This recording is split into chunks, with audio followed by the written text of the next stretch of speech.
કરીએ સાહેબ, ચાલુ કરીએ.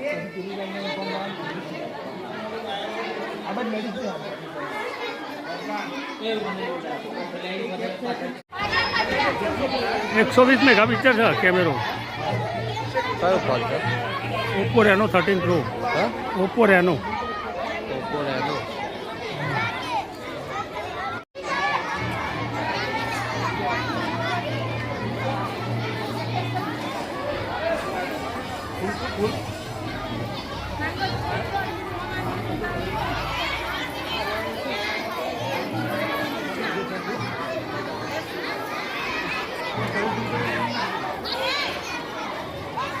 સરસ. લાઈવ ચાલુ ખાલી એમને વિડીયો કાકા હું ખોટું વહેલું ચાલુ કરીને તકલીફ થાય.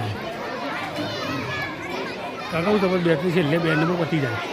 એનો પ્રિય તહેવાર એવો રંગોનો ઉત્સવ એટલે આપણે હોળી એ આપણું નજીકમાં આવી રહ્યું છે. એ આજે રંગોત્સવ વિક્રમ પ્રાથમિક શાળા એમના કાર્યક્રમમાં ઉપસ્થિત અમારા જિલ્લા પંચાયતના શિક્ષણ સમિતિના ચેરમેન ભાઈ શ્રી હિમાંશુભાઈ, અમારા કર્મઠ અધિકારી કહીએ એવા પ્રાંત સાહેબ નરેશભાઈ, પાર્ટીના અધ્યક્ષ ભાઈ હિતેશભાઈ, તમામ પદાધિકારી ગણ, શિક્ષક મિત્રો અને ગ્રામજનો. આજે એટલા બધા સરસ પ્રોગ્રામ થઈ રહ્યા છે એટલે બોલવાનું તો મન જ નથી થતું કે આપણે બોલવું નથી. અને આ વિસ્તારથી હું રજેરજ પરિચિત છું અને આ ગામથી પણ હું રજેરજ પરિચિત છું. કેમ કે 2015માં આ એક ઘર ગામની પણ એક ઘરનું બારણું મેં જોયેલું છે. એટલે એ સમય કેવો હતો ને આજે શિક્ષકોએ જે આ ગામમાં મજૂરી કરી છે 2015 પછી આ શિક્ષકોની જે મજૂરી છે દેખાય છે. શાળાઓ કેવી હતી અને જે 2 શાળાઓ પસંદ કરી છે સરકારશ્રીએ, આપણે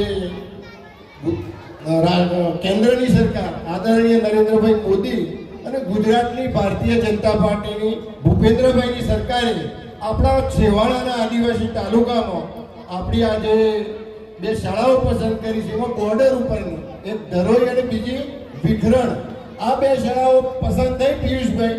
એટલે એ વખત ઘણા બધા પ્રશ્નો આવ્યા હતા કે ભાઈ આ ધરોઈ ને વિખરણ કેમ, અમારી કેમ વચ્ચેની નહીં. પણ ખરેખર ક્રાઇટેરિયા પ્રમાણે આ શાળાઓ પસંદ કરી અને શિક્ષક મિત્રોએ જે આ બાળકો પાછળ જે મજૂરી કરી એમને દિલથી ધન્યવાદ આપીએ છીએ આખા સ્ટાફને.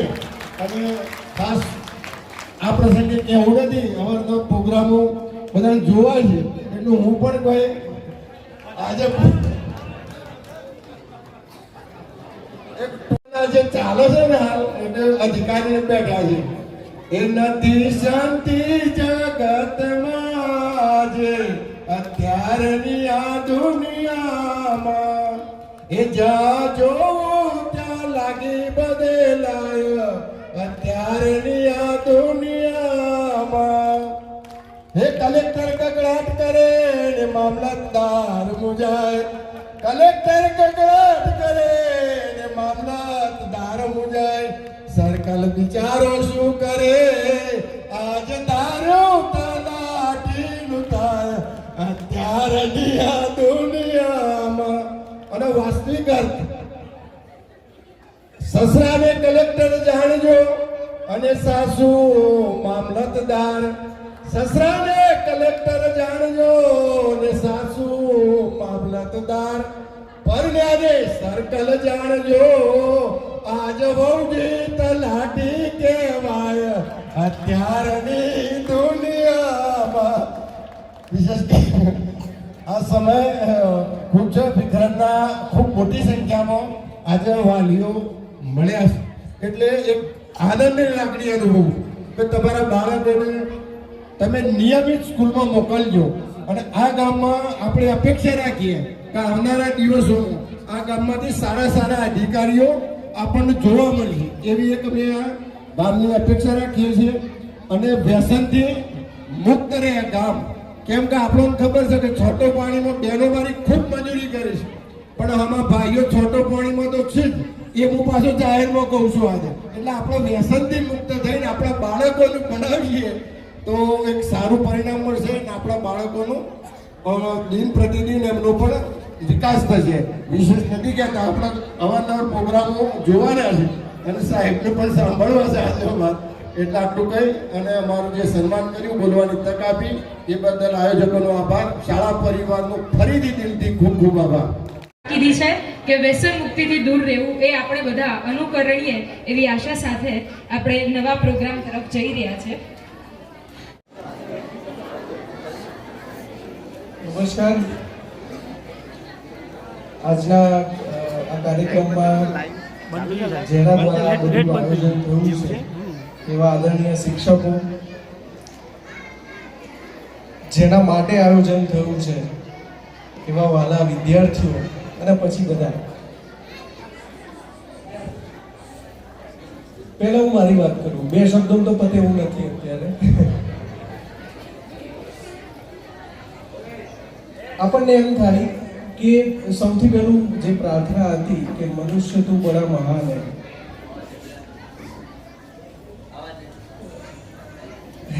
હું તૈયારી કરી નથી આવ્યો, જે મનમાં આવે છે એ બોલું છું, એટલે થોડું આવું થશે. એનું કારણ બી છે કે અમને પાછું બોલતા ના આવડે, બે જ વસ્તુ ચલાવતા આવડે, એક પેન અને બીજું તમને જોઈ લેવાનું.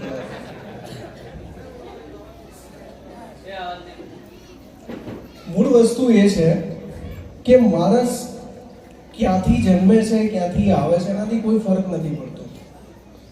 તો થોડું ગુજરાતી ખબર પડશે, વાંધો નહીં આવે ને પાછળ, થોડુંક મિક્સ કરું નહીં તો પાછું.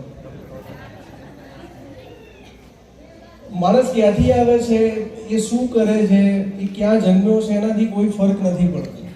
આપણે એક કલ્પના કરી જોઈએ કે 1947ની અંદર જ્યારે મારા દાદા જન્મ્યા હશે કે મારા ફાધર જન્મ્યા હશે, તો એ વખતે મારા વિસ્તારની પરિસ્થિતિ આનાથી કંઈ જુદી નહીં હોય. કે કોઈ બી અહીંયા જે શિક્ષક છે, હિતેશભાઈનું જ ગામ લઈ લો, વાસણા, બરોબર, તો પહેલા તો એમ કહેતા કે 7 વાગ્યા પછી એ રોડેથી પસાર નહોતું થવાતું. હમણાં 10 વર્ષ પહેલાની વાત છે. એટલે આપણે બધા કંઈક ને કંઈક એવી જગ્યાએથી જઈએ છીએ જે ભૂતકાળમાં એવું હતું કે ત્યાં આગળ આપણને આ ભવિષ્ય નહોતું દેખાતું, આજ નહોતો દેખાતો. પણ આજે આપણે એ સ્વપ્ન સાકાર કેમ કરી શક્યા છે? કેમ? મારે ત્યાં હું જે છે ને વાસ્તવિકતા જ કહું છું. હમણાં મારે ત્યાં એક વકીલ આવ્યા હતા, બહુ યંગ છોકરો, અને એસટી કમ્યુનિટીમાંથી જ છે, ડામોર એની સરનેમ હતી. પણ એ છોકરાને જોઈને આપણે કહી ના શકીએ કે એ એવડો બછુડો 22-23 વર્ષનો છોકરો ગુજરાત હાઈકોર્ટની અંદર સારી સારી ફોર્મ સાથે પ્રેક્ટિસ કરતો હતો, સિવિલ લોસ. પછી મને થોડીક મજા આવી કે આજે બહુ દાડે કોક મળ્યું, એટલે અમે થોડીક ડિબેટ કરી કે ભાઈ શું છે એમ. એટલે એનો ક્લાયન્ટનો જે કેસ લઈને આવ્યો કે સાહેબ બહુ દુખિયારો માણસ છે બિચારો. મેં કીધું તે દુઃખ તો જ જોયું જ નથી, લેડ હું તને બતાવું પોષી નામ, દુઃખ કોને કહેવાય. એ બાળકો પાસે સરખી રીતે પહેરવાના કપડાં નથી, સારું ખાવાના માટે પણ એમને યોગ્ય આયોજન નથી, અને એ કન્ડિશનની અંદર બી એ લોકો હિંમત નહીં હારતા. એ એવી કંઈક આશાની સાથે જીવી રહ્યા છે કે આની સાથે કંઈક સારું થશે, મારી સાથે નહીં તો મારી પેઢીની સાથે થશે. અને આજે જે પાછળ બેઠા છે ને છોકરાઓને તો હું કશું જ નહીં કહું, એ પાછળ બેઠેલા બધાને કહીશ કે તમે એવું ક્યારેક વિચાર્યું છે કે મારી માટે આ વસ્તુ થઈ હોત તો સારું. આજે તમારા છોકરાઓ માટે વસ્તુ થઈ રહી છે. જરૂર છે કે તમે ખાલી થોડોક સહકાર આપો. આ શિક્ષકોએ જે કરી બતાડ્યું છે એની અંદર દિલ પર હાથ મૂકીને કોઈને હાથ ઊંચો નહીં કરાવો, ખાલી તમે દિલ પર હાથ મૂકીને કહો કે તમારું આમાં યોગદાન કેટલું. બહુ ઓછા લોકોને એ જવાબ મળશે કે મેં આની અંદર 2% યોગદાન આપ્યું છે. જ્યારે જ્યારે હું શિક્ષકો સાથે મળતો હોઉં છું ત્યારે શિક્ષકોની એક જ ફરિયાદ હોય છે કે સાહેબ માતા પિતા તો કોઈ પડી જ નથી, તો શાળાએ મોકલતા જ નથી. મારે તમને ખાલી એટલું જ કહેવું છે કે તમારી સાથે જે થયું, તમારી અંદર બી આ ટેલેન્ટ હતી. તમને કહું કે આવો કાર્યક્રમ રાખ્યો હોત ને તો નાચવાની ઈચ્છા હતી, એવું નાટક કરવાની ઈચ્છા હતી, પણ તમે ના કરી શક્યા. કેમ? કારણ કે કદાચ તમારા માતા પિતા એટલા વ્યસ્ત હશે મજૂરી કરવામાં, ખેતી કરવામાં કે ભાગે જવામાં, એટલે એ તમને ના મોકલી શક્યા. ઘરે એટલા બધા બાળકો હતા તે મોટી બહેનનું એટલું કાર્ય થઈ જતું કે બિચારીને બાળકોને સંભાળ રાખવાની અંદરથી જ ક્યારે એને ઊંચી ના આવવા દીધી. ચોથા ધોરણથી જ એને જે નાના છોકરાઓ હોય કાં તો પ્લોટે જવાનું હોય એ બધાની અંદર એને જોતરી દે. હા કે ના? પોતાને ભગવાન માથે રાખીને વાત કરજો ભાઈ. હું તો એ જ કહું છું, તમારી દીકરીઓ સાથે પણ કે તમારા દીકરાઓ સાથે પણ એ વસ્તુ કરવાની છે. પહેલી એ વસ્તુ આપણે પૂછવાની. બહુ સરસ બિલ્ડિંગ બનાવ્યા ગુજરાત સરકારે, શિક્ષકો કેવા મૂક્યા છે એ મારે કહેવાના આજે કોઈ જરૂરિયાત નથી, પણ એનાથી પૂરું થશે? આ તો ખાલી છે ને શરીર છે, એની અંદરનો આત્મા તમારા છોકરાઓ. એ છોકરાઓને જો એ શરીરની અંદર તમે નહીં મોકલો તો એનો કોઈ મતલબ જ નથી. આજે તમારા માટે મેં 4 કલાક ફાળવ્યા છે, આના બદલામાં મારે જો કંઈ પાછું માગવું હોય ને તો હું એટલું માગીશ કે તમારા છોકરાઓનો જે સમય છે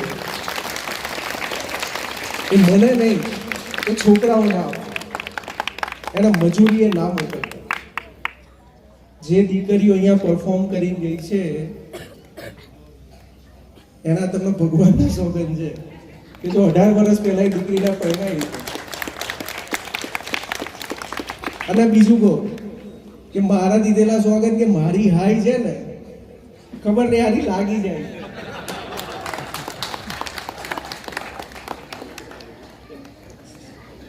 એટલે તમારા માટે નહીં, તમારા બાળકો માટે, મારા માટે બી નહીં. આ જે છે ને આપણું ભવિષ્ય. અહીંયા શિક્ષક સાહેબ બેઠા હતા, એમણે બહુ સરસ વસ્તુ કહી. આ ઊભા છે એમણે બેઠા બેઠા બસ મોજથી એક જ વસ્તુ કહી, જે દિલમાં આવતું હતું ને બોલતા હતા બિચારા.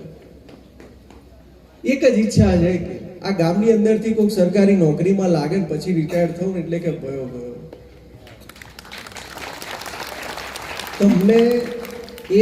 તમે એક વસ્તુ લખીને રાખો કે તમને છે ને ભગવાન મળ્યા. તમારા બાળકોની તમને ચિંતા નથી, એમને છે. એટલે મહેરબાની કરીને એમને જે ઇતર કામો છે એની ઉંમર નથી. તમે જ હમણાં અહીંયા આગળ આપણે બધાએ કહ્યું, એ છોકરાઓ જે ગાતા હતા ને બહુ દિલથી ગાતા હતા કે મનુષ્ય તું બડા મહાન હે. અને ખરેખર મહાન છે, આપણે બધાય મહાન જ છીએ, પણ મહાનતા ચાલી છે ને ક્યાંક ક્યાંક ખોવાઈ જાય. આપણે એટલા નિર્દય થઈ જઈએ છીએ કે આપણને આપણા બાળકનું જ ભવિષ્ય નથી દેખાતું. એમણે જે વ્યસન મુક્તિનું જે આયોજન કર્યું છે બહુ અદ્ભુત નાટક હતું. બહુ સારી રીતે પેલો છોકરો તો બહુ કેરેક્ટરમાં ઇન્વોલ્વ થઈ ગયો હતો. તમે વિચાર કરો એ છોકરાએ કેટલા બધા જોયા હશે આ ગામમાં, એને કેટલી સારી એક્ટિંગ. હા તો આમ જ પડે. એટલે બાળક છે ને બહુ કુમળું છે. હું સાયકોલોજી, હું હમણાં એક બુક વાંચતો હતો. મારી ઘરે દીકરી છે 6 વર્ષની, એક જ છે. એટલે એના માટે પેરેન્ટિંગના હું મારા વાઈફ ઘણી વાર વાંચતા હોઈએ છીએ.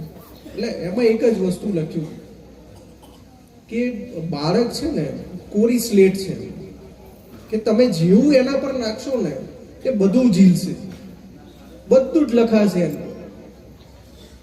પછી કોક બાળક એવું થશે કે એને જે નેગેટિવ વસ્તુઓ લખાઈ છે કે તું તો ડોબો છે, તને કંઈ આવડતું નથી, તું તો આવું પેલો કે ને મજૂરી જ કરવાનું છે. માણસનું મગજ છે ને 2 પ્રકારનું હોય.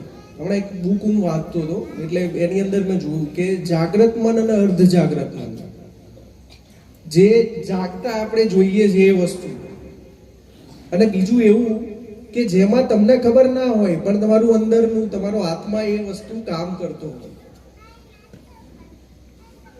એની અંદર એ બધું પકડે અને બધું રિફ્લેક્ટ કરે. તમે જેવું કહો એવું એ વસ્તુ રિફ્લેક્ટ થાય.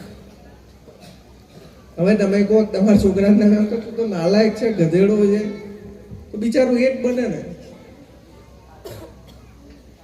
તમે કેટલા જણ એમ કહો છો કે ના બેટા તારામાં કાબેલિયત છે, તું કરી શકે છે. આપણે કોઈ ક્યારેય આપણા બાળકને એપ્રિશિએટ કરતા નથી. આપણે તો કમ્પેરિઝન કરીએ છીએ, અને એ કમ્પેરિઝન માર જોડે થઈ છે. હું બહુ સત્ય કહું છું, મારી તમારા જોડે અહીં બેઠેલા બધા જોડે કમ્પેરિઝન થઈ જાય. ફલાણા છોકરાને તો 80% આયા, તારા ટોકા 60 જ આયા. પણ હું છું એ 80 વાળો આજે 10,000 માં ટીચાઈ. અને એવાય છે કે જે નપાસ થતા હતા આજે સારો બિઝનેસ લઈને બેઠા છે, સારામાં સારું કમાઈ, સારી ગાડી લઈને ફરે છે. અને ભલું થાય પોલિટિક્સમાં આવે, નેતા થાય પછી અમારે સેલ્યુટ કરવી પડે.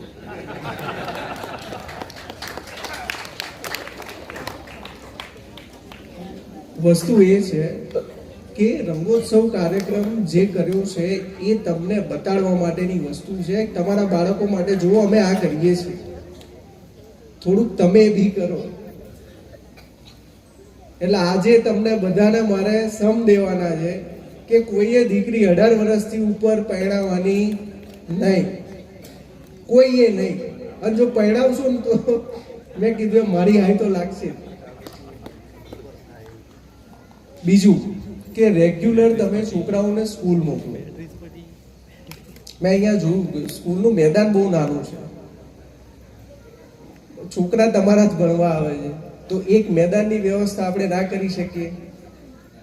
બિલકુલ કરી શકીએ. એ મારે વકીલવાળી વાત અધૂરી રહી ગઈ કે છોકરાએ, મેં એને ઘણું બધું ડિસ્ક્રાઇબ કર્યું કે આવું થાય છે, તેવું થાય છે, આવા રિવાજો છે, બધું જ છે. એણે મને એક જ વસ્તુ પૂછી, what is the solution? Solution શું? મારો એક જ શબ્દમાં ભગવાન માથે રાખીને કહું છું કે આમાં મેં હું એક શબ્દ ચોરતો નથી, મારા ઘરનું કંઈ નથી બોલતું. મેં એક જ વસ્તુ કીધી, એજ્યુકેશન. એજ્યુકેશન, શિક્ષણ જે છે એ જ આનું સોલ્યુશન છે. તમે કોઈ બી જગ્યાએ થોડુંક દિમાગ ચાલતું હોય તો વિચારી જોઈએ કે આ ગરીબી, આ અશિક્ષણ જે છે એમાંથી બહાર નીકળવાનો ઉપાય શું? તમને એક જ વસ્તુ દેખાશે ફરી, શિક્ષણ, ભણતર. પેલી દીકરી અહીં આગળ જે આવી, હું તમારું જ તમને જ બધું આપું છું. જેમ કૃષ્ણએ કીધું છે ને, ત્વદીય વસ્તુ ગોવિંદ તુભ્યમેવ સમર્પયતે, તારું જ તુજને અર્પણ. એ છોકરી અહીં આગળ બોલીને ગઈ હતી કે શિક્ષણ કે છે ખાલી નોકરી મેળવવાનો એક રસ્તો નથી. આપણે બધા એવું માનીએ છીએ કે ભણી ગણી શું અને કલેક્ટર બનાવવાનો છે. મારા એવું કહેતા હતા કે આપણે શું ભણવાનું છે. ઘણા બધાના એવા કહેતા હતા કે આપણે ભણીને શું કરવું છે, આપણે પેઢી છે ને કે આપણે કઈ ના જઈ શકીએ. પણ એવા છોકરાઓએ ઘણું બધું કરી બતાડ્યું છે. અહીંયા આગળ તમને ઘણા ઉદાહરણો મળશે. હું તમને મારી વાત કરું, તમને એમ લાગે સૂટ બૂટમાં ટાઈટ ફાઈટ થઈને આયા છે, એટલે જે ઉજાસ તમને દેખાય છે એની પાછળ ઘણો અંધકાર બી હોય છે. મારા ગામની અંદર તમે જઈને જોશો તો તમારાથી ઘર સારું લગભગ તમને નહીં મળે, પણ એક જ વસ્તુએ મને આટલે સુધી પહોંચાડ્યો છે. શું?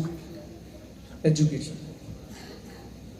તમારી પેઢી માટે તમારે જ કરવાનું થશે, બીજું કોઈ કરવા નહીં આવે. જે કરવા આવે એવા છે બધાએ એના રોલ પૂરા કરેલા જ છે. એ બધા સારી વિશિષ્ટ છે, તમારા માટે કરી રહ્યા છે. અને વિશ્વાસ રાખજો કે આ છોકરાઓ માટે જો તમે થોડુંક એફર્ટ ના કર્યો, થોડો પ્રયત્ન ના કર્યો તો કાલે ઉઠીને તમને ગાળો બોલશે. કારણ કે કંઈક ને કંઈક આપણે બી બોલીએ છીએ. તળપદી ભાષામાં ડોહાઈ મારા તો કંઈ કર્યું જ નહીં. આવું ઘણા કહેનારા મળે કે અમને ભણાયા હોત, થોડુંક કહ્યું હોત તો આજે અમે તમારા જેમ કલેક્ટર હોત.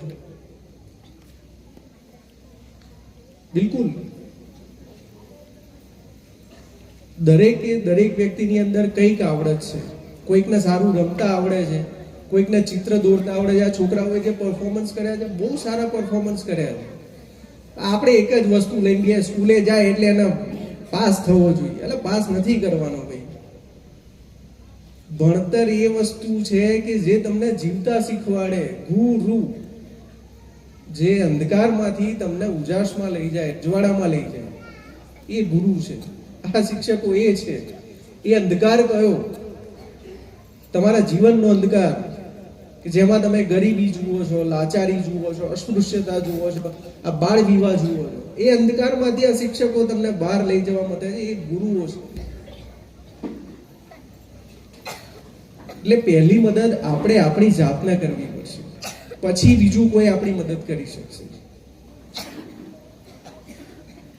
આટલી વસ્તુ હતી. 2 શબ્દોથી થોડું વધારે થઈ ગયું અને માહોલ થોડો વધારે ગંભીર થઈ ગયો છે. પણ 2 હાથ જોડીને તમને બધાને વિનંતી છે કે બાળક છે ને એ ખાલી તમારું બાળક નથી, આ દેશનું બાળક છે, આ સમાજનું બાળક છે. એ એવું ના માનશો કે નહીં ભણે તો મારું જીવન બરબાદ થયું, મારી ફેમિલીમાં જે થવું હશે થશે. ના ભાઈ, એ આવતીકાલે દેશ પર બોજો બનશે, સમાજ પર બોજો બનશે. એ બોજો નથી કરવાનો. મારા સબ ડિવિઝનમાં 3 તાલુકા છે. બહુ સ્પષ્ટ ઉદાહરણ છે. છેલ્લું આ કરીને પૂરું કરું છું. ઘણું બધું કહેવું છે, આમ તો ભડાસ તો ઘણી બધી છે, પણ આ છેલ્લું ઉદાહરણ આપીને હું પૂરું કરું છું.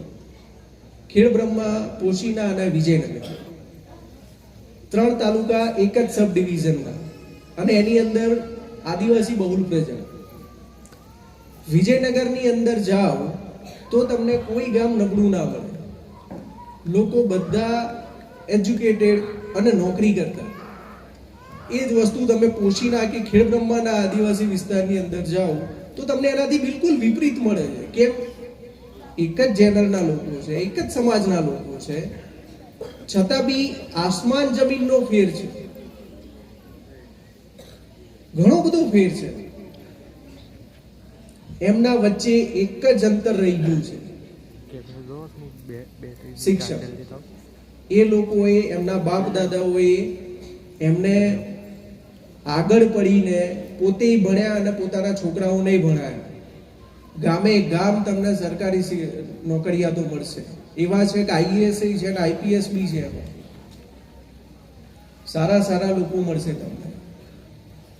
ખેડબ્રહ્માની અંદર કે પોશીનાની અંદર આ શિક્ષક હજુ રાહ જોઈ રહ્યા છે કે વિખરણ ગામમાંથી કોક તો સરકારી નોકરી લાગે. તો એ સપનું આપણે પૂરું કરવાનું છે. કેટલું ઉતર્યું મને નથી ખબર, પણ ભગવાનને મારી એટલી જ પ્રાર્થના રહેશે કે હું જે બોલ્યો છું સાચા દિલથી બોલ્યો હોય તો એમાંથી બધું જ તમને ફળે. Thank you.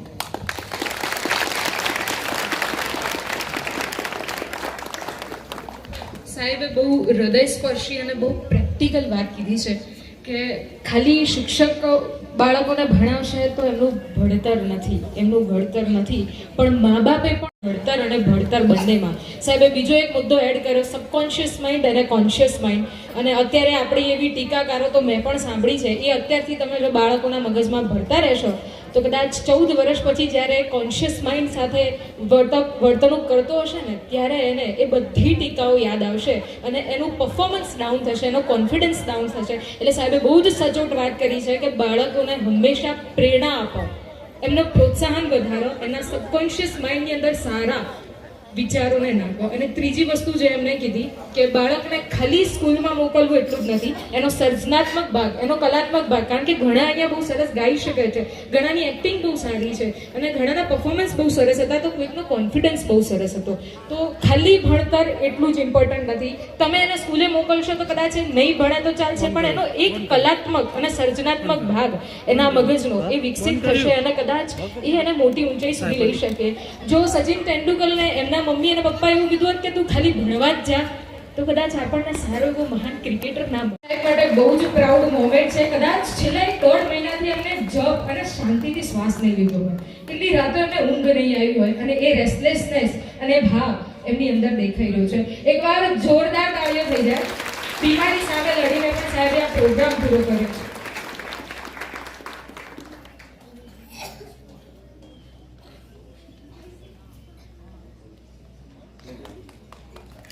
જોરદાર તાળીઓ થઈ જાય. બહુ જ ગર્વની લાગણી છે.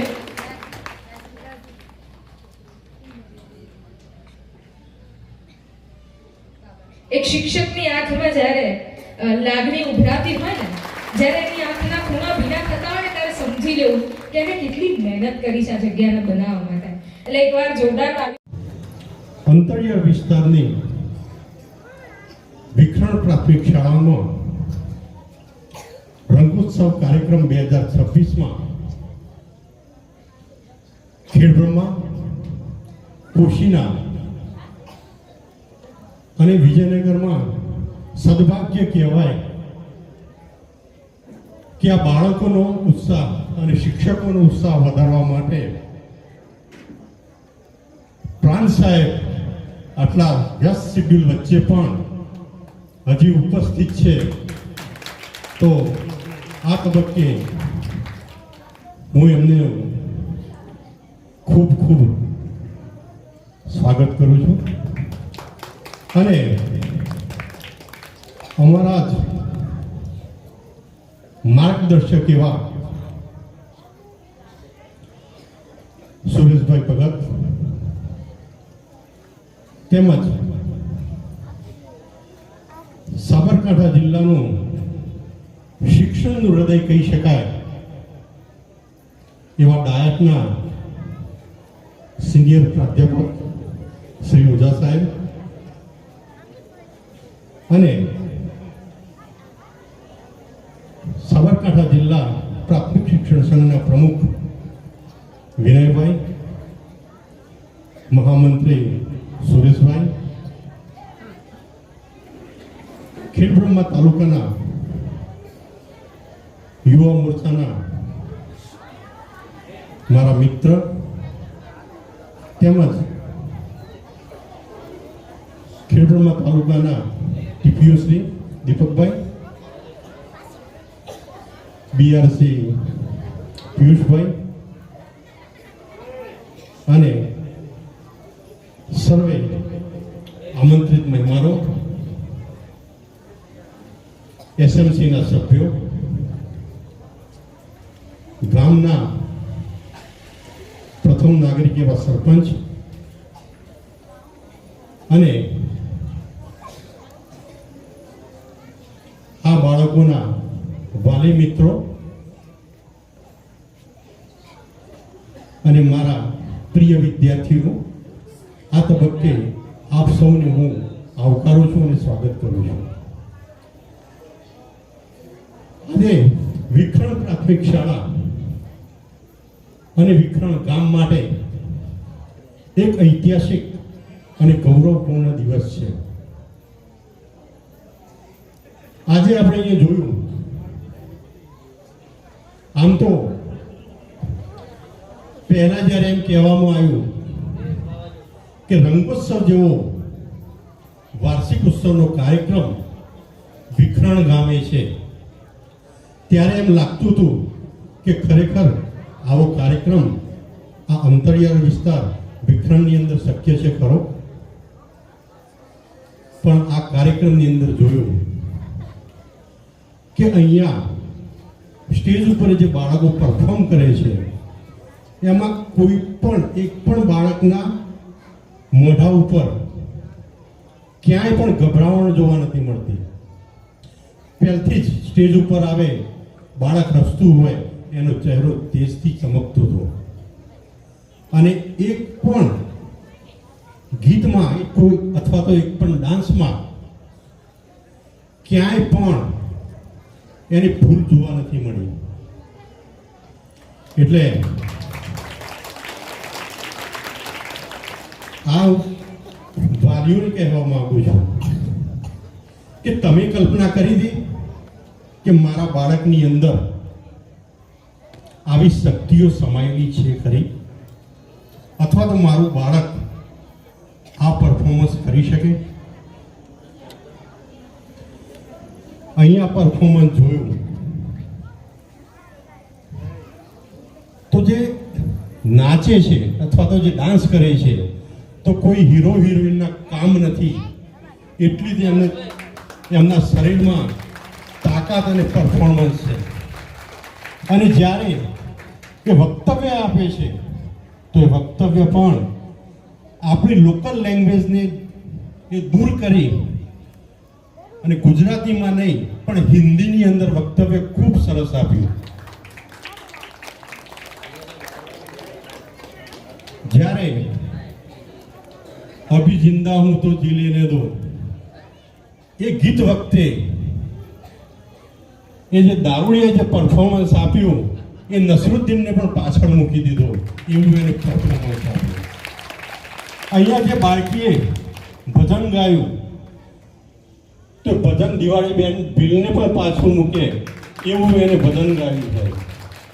અને જ્યારે આ બાળકીઓ દેશભક્તિનું ગીત રજૂ કરતી હોય ત્યારે એમ લાગે કે એક નહીં પણ કેટલીય વિરાંગનાઓ ભેગી થઈ અને ડાન્સ કરતી હોય એવું એમનું તેજ હતું અને પરફોર્મન્સ હતું.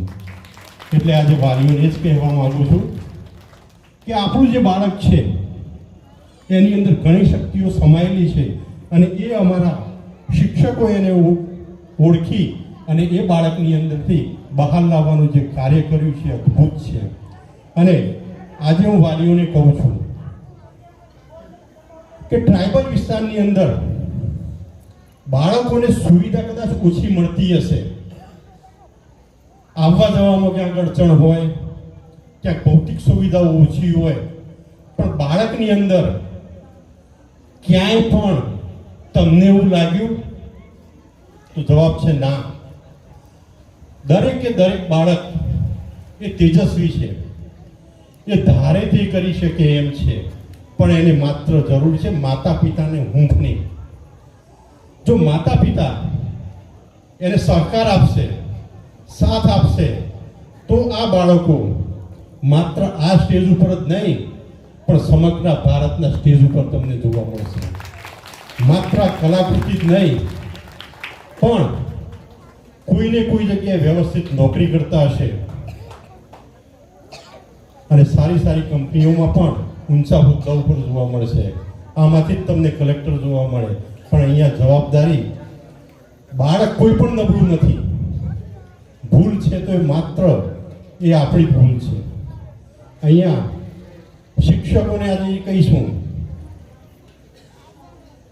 કે ચાણક્યનું વાક્ય છે કે શિક્ષણ કભી સાધારણ નહીં હોતા. પણ આજે સાહેબ જોવા મળ્યું કે પરિસ્થિતિ કોઈ પણ હોય, સ્થળ કોઈ પણ હોય, લોકાલિટી કોઈ પણ હોય, પણ જો શિક્ષક ધારે તો સાહેબ ત્યાં 100 ચંદ્રગુપ્ત ઉભા કરી શકે. એ શિક્ષકની તાકાત છે ને આજે તમે સાબિત કરી બતાવ્યું છે અને મને આજે તમારા ઉપર ગર્વ છે. ફરીથી હું વાલીઓને કહું છું કે તમે એમ માનતા હશો કે બાળકને ગુણ ઓછા આવ્યા તો એ અસફળ છે અથવા નબળું છે. એવું નથી. સફળતા અને ગુણને કોઈ સંબંધ નથી સાહેબ. માત્ર પ્રશ્નપત્રનો સામનો કરી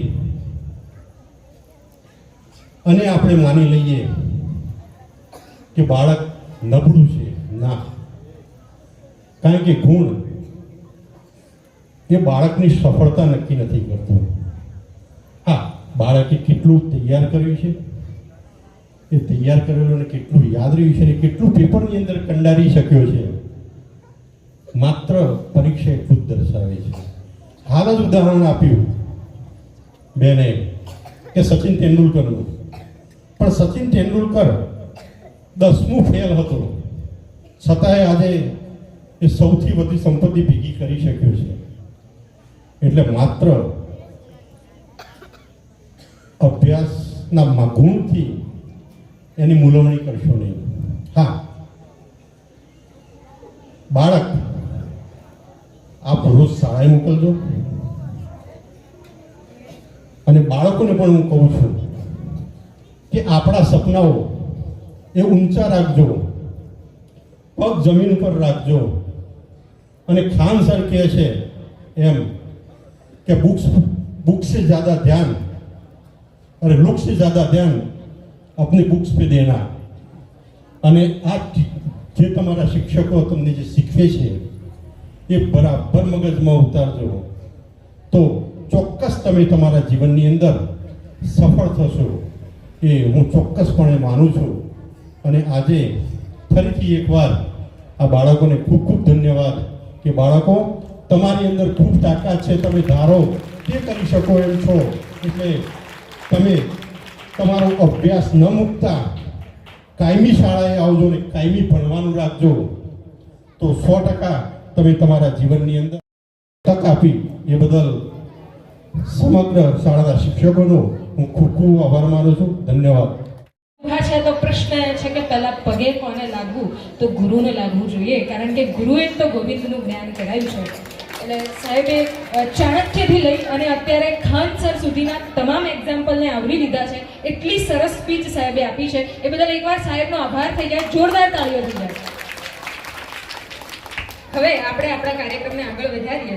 ગુજરાત અહીંયા ઘણા બધા મહાનુભાવો આવ્યા છે, પણ થોડીક હું આ કાર્યક્રમ વિશે આપને વાત કરીશ, ત્યાર પછી મારી આભાર વિધિ હું શરૂ કરીશ. 26મી જાન્યુઆરી સ્ટાફ બધા મળ્યા કે અહીંયા કાર્યક્રમ હતા, પછી એવું નક્કી કર્યું 2 દિવસ પછી મીટિંગ બોલાવી.